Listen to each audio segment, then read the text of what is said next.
Vladimir Putin has gone back to work one day after an audacious attack on his office. We see him here talking to the development minister at the Kremlin, Russia's traditional seat of power. But we now know it's not immune to attack.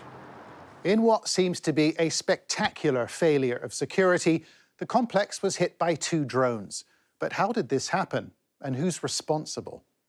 Moscow has a special system called the SA-22 to ward off attacks from the air. It provides a big defensive shield, as represented by these concentric rings, with its weapons placed on top of prominent buildings.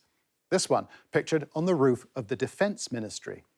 Yet the first drone hit the top of the Senate building within the Kremlin complex, setting fire to part of the roof. 15 minutes later, the second skirts the flagpole and detonates above the roof of exactly the same building.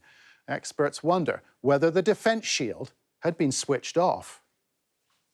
The system of the SA-22 that we've seen deployed in Russia should be able to engage the targets up to 4 kilometers out with the cannon. The fact that these devices have got so close to the Kremlin buildings themselves is actually quite surprising. The Russians rarely admit to security blunders, but they made this one public. The top talk shows discussing the details, although not sharing the footage of the strikes. The president's spokesman, Dmitry Peskov, blamed it on Washington. Ukraine is carrying out America's plans. But he's released no evidence, no pictures of the wreckage.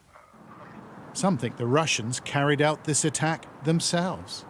This war is going badly for Putin, and on balance, it's more likely that there are Russian hands involved in this attack than Ukrainian attacks. The Ukrainian president, currently traveling through Europe, has denied all responsibility. We don't stage attacks in Russia, says Volodymyr Zelenskyy, although they almost certainly do. Trains and fuel depots in Russia have been attacked over the past few days, including 3 oil reservoirs here in the city of Krasnodar, Ukraine likely to be behind it. Russia says it will retaliate after the attack on the Kremlin. And the retaliation may have already started. These messages for Moscow and for the Kremlin apparently scrawled on the back of drones used in a strike on Ukraine. The bombardment is sure to continue. John Sparks, Sky News.